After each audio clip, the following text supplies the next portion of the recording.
We've all got unique strands of DNA. We've also got unique relationships with ourselves and who we're being.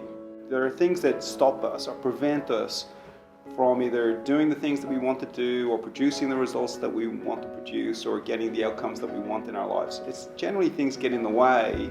A lot of the struggles that we have is because we don't dare to speak our mind. We don't dare to say something that we are feeling strongly about, and we're afraid of any type of consequences, and therefore we're holding communication back, we're holding us back, we're starting to become less authentic, and it's not working for us. It's not working for us at all.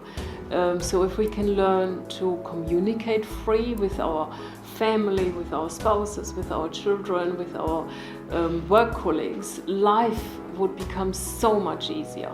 So the being profile is really powerful because it's so holistic, and it allows me to understand how they're experiencing the world and where their fundamental perception of life, of the different aspects of reality, is pulling them back or stopping them or getting in the way of them truly and fully expressing who they are to create what they want to create.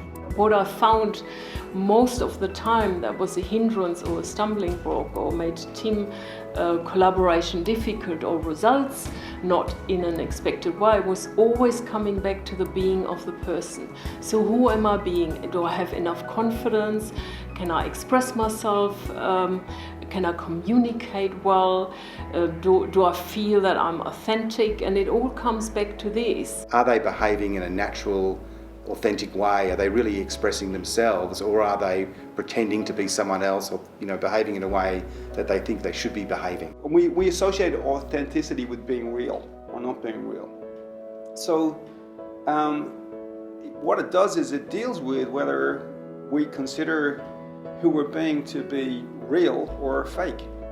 And if you think about it from a leadership perspective, and we look at politicians, most of us can identify in a heartbeat whether somebody is authentic or not. So these are some of the fundamental building blocks, and in particular I look at them being working in the leadership space. Some of these are not only the fundamental building blocks, but they're the critical building blocks if you want to be a powerful leader, a successful leader, a high-performing leader. These are some of the fundamental building blocks.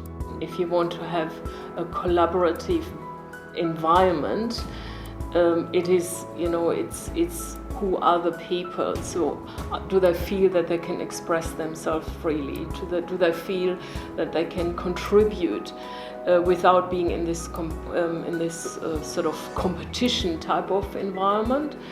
And do they have a general understanding of each other? And all of this helps to build a really collaborative, fruitful, results-oriented environment. We all experience fear.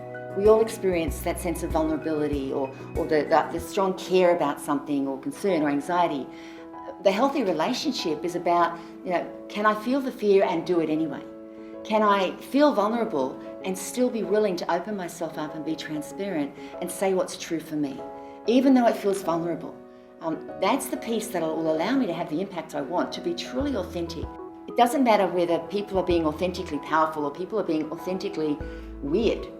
You can't look away. When you see that, just go to YouTube and you'll see videos of people being authentic. And it may disgust you or it may enthrall you, but you can't really, it draws you in, because authenticity will draw you in. Like when human beings are being truly themselves, whatever's real for them in that moment, it's compelling.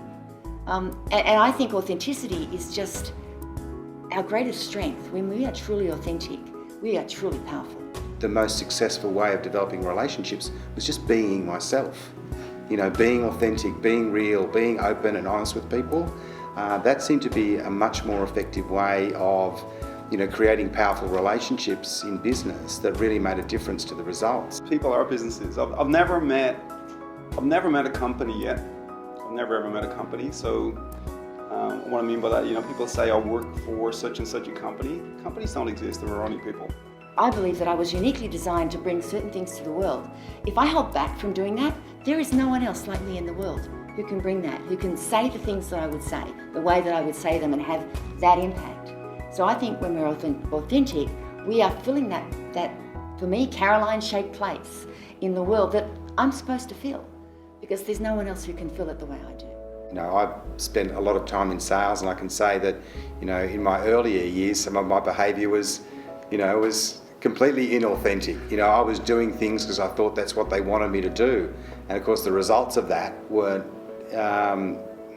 ideal. Goodness me, you know, if there was a being profile around, you know, in those days, it would have just highlighted straight away what was in the way of me really performing or really sort of taking the next step, rather than being, you know, chastised or put down and being disciplined for what was apparently bad behaviour, where I was going, well, hang on, what are you talking about? That's exactly what you told me to do.